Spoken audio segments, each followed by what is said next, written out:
Our first review of this podcast today is going to be our Elden Ring Nightreign review. Looking back on Nightreign, this game came out May 30th, 2025. It is around $40 to $55, depending on which version you get. And this is the first, I think, in the series, official multiplayer. I mean, there is multiplayer in Elden Ring and stuff like that, but first, like, co-op. Straight up, co-op multiplayer experience in the Elden Ring universe. The story, it's a standalone co-op roguelike spin-off set in a parallel version of Limgrave called Limbeld. Players assume the roles of preset Nightfarers, 8 unique characters, each with distinct abilities, and team up in trios to survive 3 in-game days and take on Night Lords, culminating in a boss showdown. With procedurally generated maps, relic-based progression, and shrinking zones, it gives it a fast-paced loop reminiscent of Battle Royale and roguelike experiences. So we played a little bit of this game here. I never got into Elden Ring because I sucked at it. It was really bad. And I was like, hey, it's a co-op game. Let's jump into it. I can actually maybe do this. And I thoroughly enjoyed myself. But I feel like Joe, I want to talk to you about this game specifically and hear your like impressions, because you're, I feel like, the one here that like you love challenging games. Like this is your bread and butter. So like, how did you feel about Elden Ring jumping into this? Yeah, so it's been a while since I had played Elden Ring, period. I haven't played the expansion yet. And I was excited to get to jump back into the world, and I enjoy just roguelikes. I enjoy Battle Royale games. There's a combo of that, like you were saying. Yeah. And so I was excited to just see how it felt. And it's basically the same as the game, but there's a lot of like UI changes that are not UI, ease of, what is the term I'm looking for? Quality of life changes that really help, like with your arrows, it's infinite now. You don't have to worry about like finding your ammo, which would have been a huge drag. Awesome. Because the big change here, and the thing that really makes me think differently playing this game, is like normally when I'm playing any kind of challenging game or any kind of Souls-like game, I am taking my time. I'm being like methodical about it. You don't have a lot of time to be methodical in this. You have to rush. And that was a training. That's something I had to train out of myself, to be taking my time. It's like, no, I gotta book it to every single spot I'm going. I have to plan a little bit ahead before I even drop down off that bird that carries me in. I need to know where I'm going and where I'm gonna go, at least generally, unless I run across something cool, and then I gotta stop and like be distracted for a bit. But that all is to say, I think it's a really fun experience so far. I haven't gotten super far into it. The only multiplayer aspect of it I played was with you guys on that one night. Yeah. And then I did a couple last nights of the solo runs just to see what it felt like. Yeah. Thinking it might be a little bit like balanced more for solo, and maybe the enemies have less health, or maybe the bosses do, but it is not any more forgiving. And instead of like some other people there being able to take focus, it's all you all the time. So you have to, any of those situations where you have multiple like bosses fighting at the same time, they're all right on you. So it's like, okay, I gotta really like lock in here, or just like skill up or something. This is one of those things like I need to, I'm meeting my end pretty quick in these runs, but I'm getting a little bit better each time. So This is one of those where it's going to help train me to optimistically be faster and more efficient about my playthroughs of future Souls-like games, and Elden Ring specifically. Yeah. Jason, what did you think? Yeah. Like I was very hesitant in buying this game, because I bought Elden Ring after last time when Joe was on the podcast talking about Elden Ring. I was like, yeah, fuck it, I'll give it a try, Got my ass stomped, and then Austin and I tried to do like the co-op stuff, and it was just a fucking nightmare, man. Like everything about it was a nightmare. And to find certain things to summon your friend in. Yeah, and you couldn't share, and then like if he died, it basically severed the connection we had, and I had to like restart it. But this has like, it was a great experience, I just kind of wish it's just too fast, like dealing with the circle closing. You have this beautiful environment, and you get distracted because you see something shiny. You're like, oh, let me go over here. Let me go over here. And you can't really do that. And it always felt like a race to get to the center for me.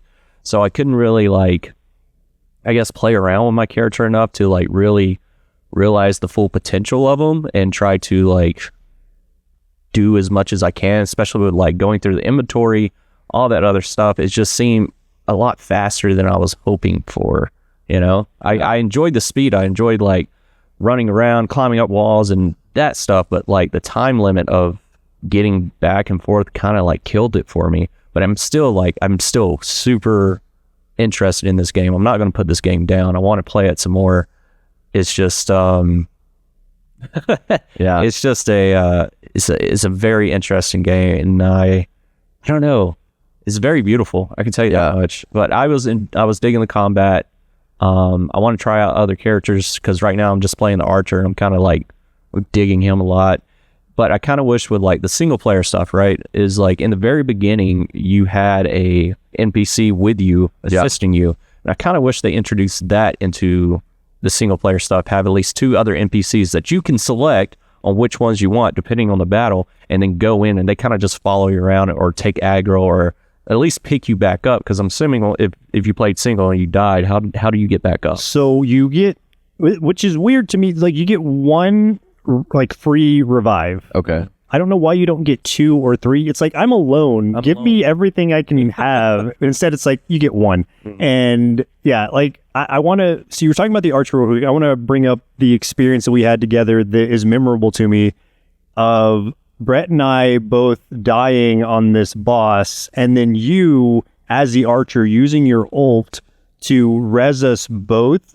We didn't even like consider your ult being able to like res, but the way that resing your companions works in this game is you have to like literally hit them, like just like beat on them with whatever. Yeah, beat them back to life. Like, get up, get the fuck. And so it's like, like Jason doing that like shocked both of us. Like Brett and I both were just kind of like out loud, like shocked by the fact that we were alive again and that was such an epic move.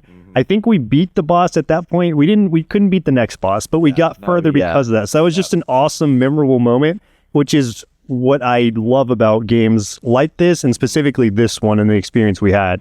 How do y'all feel about that one though? Like, well, not what I did, but like the revive mechanic in this game.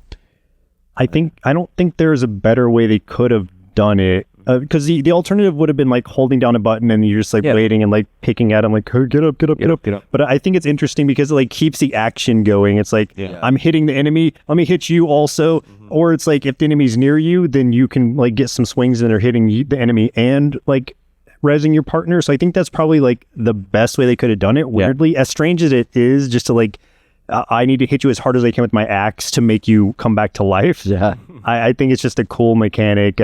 I wouldn't have thought that they would have added it like that, but I'm glad they did. Oh, same. Yeah, I think it was a pretty smart mechanic. There's a lot of smart mechanics in this game that I was pretty impressed by. Just like the fast-paced nature was definitely very surprising, but just like the I'm pretty sure Elden Ring wasn't as traversal friendly like this, right? No, because you had Torrent, the horse. And you don't have the horse in this. Instead, you can scale walls in the way that it's kind of like parkour a little bit. Yeah. Like you get maybe two like wall hook jumps and then you fall back down. But if it's enough to like get you up a wall or at least get you to a ledge, you can really scale like a whole wall surprisingly quickly. Yeah. And you have to, especially when that circle's enclosing on you.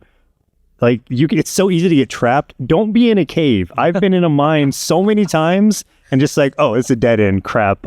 So I found out after we played that when you pull up your map, there's a way you can see the layout of the cave before you enter it. Really? Overhead map. Yeah. So you can actually like get an idea of like how to get out of it. Oh, should we go in this cave? Can you tell us how to do it? Yeah. Well, I think it's just like if you pull up your map and you like are hovering, I think there's like a way to like change the layering of like, so you're looking at the surface, but there's a way you can see underneath. Wow. Into the underside cave. So there's a lot of stuff. When I watched a video after we had played of here's tricks you probably didn't know, and I was like, yeah, everything here I did not know. You're right. And like one of the things that they mentioned was how when you first spawn in, it's like you know what enemy you're gonna be facing at the end of the 3 days, right? So you need to play through to find like the areas are going to have the relics and things that you need to buff your character, because it shows their elemental weakness on the selection screen. Yeah. So when you open up the map at first, you can see where all the locations are, and there's like the what is it, the church or whatever. It gives you like healing stuff, and like every location, although they're procedurally generated where they show up, all have a certain type of they have markers that show like you will get a flame type weapon here. You don't know what specifically, but if you're in a group, it's bound to be useful for somebody. Exactly. Yeah. So those kinds of things I didn't really realize when we were playing through it, and I was like, oh, that was our first night playing and like not knowing anything about it, so we were just really raw dogging it. That's another thing about this game is like there's a lot of shit you just don't know, and you just figure it out as you play, and that can be fun for me. Yeah, it can be fun, but it can be just so fucking annoying. And I'm very shocked, like whenever we made it through the first night and we went to the second night, well, okay, we got this, we were figuring it out, we were like getting it done, and that second boss battle was a fucking 3-headed dragon, or just a dragon in general. I was like, oh yeah, fuck me, dude. So, but it's fun, especially if you get the right combination of characters, you know, because I like playing the archer, especially if someone goes down, I can shoot far range and get them back up. So helpful. Yeah, and then like just saving your ult for certain special occasions. I mean, it's a sacrifice just to bring back up 2 other characters if need be. Mm-hmm. So, but that made the whole difference. Oh yeah, no, 100%. So also, you're going to see like a bunch of different enemy types there. Only prioritize the weaker enemies maybe during the first level or 2. And to level up in here, there's great sites of graces all around, and they're marked on your map. They're the golden circles, and all you have to do is walk up to it. You don't have to like go into it. It's not going to respawn enemies like it does in the normal game, but that's how you level up based on the amount of experience you have, or I don't remember what it's not souls, but it's the equivalent of souls, your currency. Like that's how you're leveling up. So you're trying to beat tougher enemies because they're going to give you more souls, and if you can find something that's like a boss level that has a health bar that shows up at the bottom like a dragon or something, you can beat it, that's obviously going to net you a ton of experience and get you some kind of specialty item. You in a roguelike fashion, you get to choose between 3 different items to decide what you want. And if you're playing in a group, you all get to pick your own set of 3. So that I really liked. Yeah.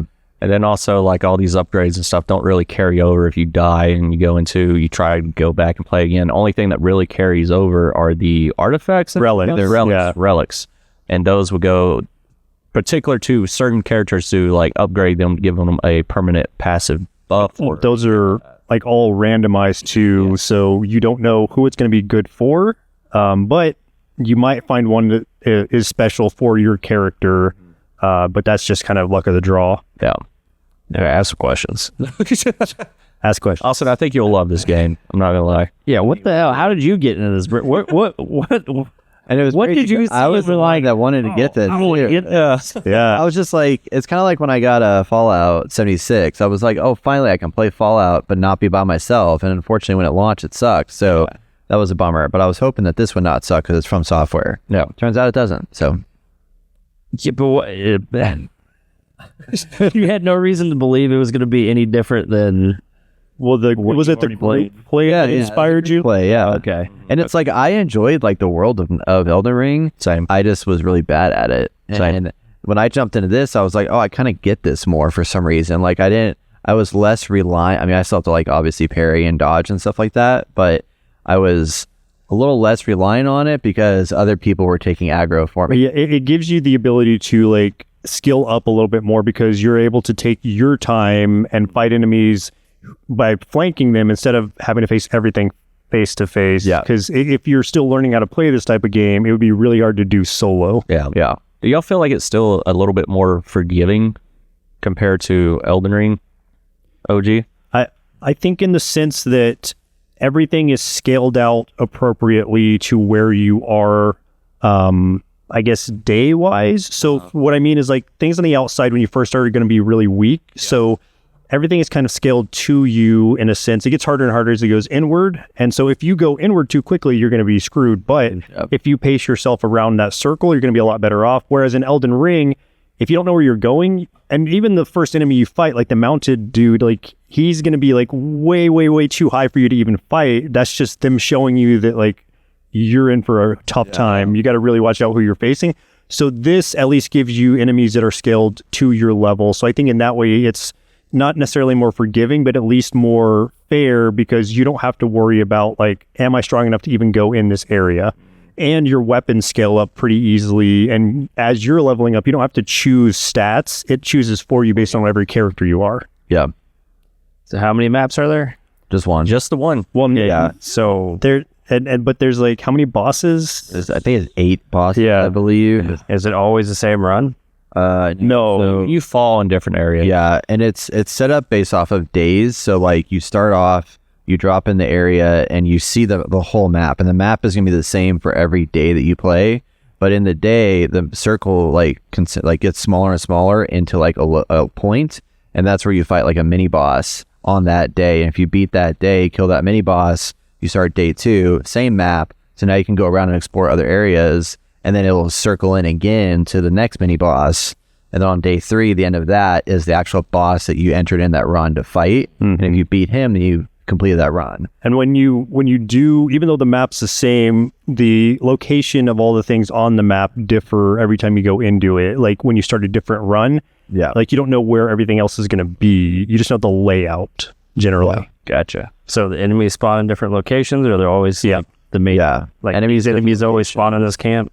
We're watching. No, because that camp could be even not right there. That camp might be somewhere else, and it might have different enemies in it. They'll be like the same level of enemies, but maybe different enemies of that type. Or there might be like random dragons roaming around, or it might just be other like random like sub bosses. You can get like freaking hard spawns. Yeah. You can get some hard spawns, but it's like a risk reward, right? Because if you're able to beat them together, then it's like that's where you're going to net a ton of souls. The problem is, remember when we were fighting that thing where it's like we cut it too close and the circle started closing in, so we couldn't finish it off because the circle was going to kill us if we did. That's where you have to like ask yourself, can we actually take this out? Do we have time to do this? That was like a reptile thing, right? Yeah, that worm thing. Yep. I left you guys. We're like, where's Jason? I'm gone. I'm out of here. Circle's closed. Yeah, we should play this week. I kind of want to fucking play it. I would love to. I want to play it Thursday. Sure. Yeah, I found out like the way to like ensure that you're going to always play with your friends, like set up your server password, and then if everybody just uses that password, then it'll always default to playing with them if they're available. Oh, that's cool. Yeah. Yeah. Yeah, that was one of the negatives I had in this game is whenever there's this Austin, there's this like this hub area that you spawn into and that's where you can go upgrade your character or swap out your character. There's also like a fighting range where you can go and like test your character's ability before you go out, which is awesome. I was really glad they had that. But it's weird when you're like in a party with your friends, you can't see them in that hub world. And I wish you could like run around in that. Yeah, like everybody has their own hub world. Yeah. Weirdly. And I get it to the extent that like as you get different upgrades or unlock different things in there, yours is going to change. So they didn't want like other people to be seeing that stuff or like having that stuff if they hadn't unlocked it yet. Yeah. But at the same time, it could have been instanced where it's like I can still at least see you guys running around, even if you're looking at a different world than I am.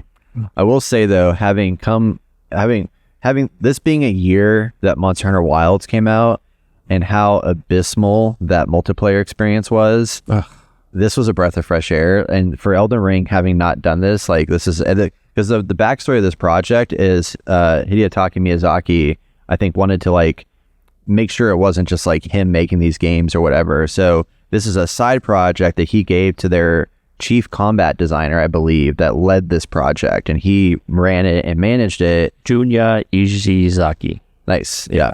So That was this is why I have so much respect for this. Yeah. And this company. So it's like the fact that he like just went off and did this and just like it was, and I was listening to some people talk about it. It was smart in that it's just it's an experiment at the end of the day. It's like a $40 game.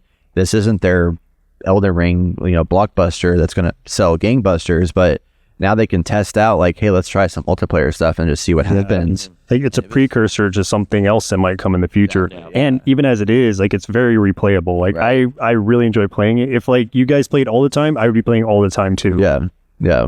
We'll have to jump into it. But yeah, Austin, I think you'd probably enjoy this quite a bit because 100%. I know you liked Elden Ring. And this is just Elden Ring with friends. Yeah, and plus it's like Battle Royale, and you love those as well. Yeah, it's true. Well, back to your point, Hidetaka was like, he knows he's not going to be here forever. Yeah. Like, how do you train people to take over eventually?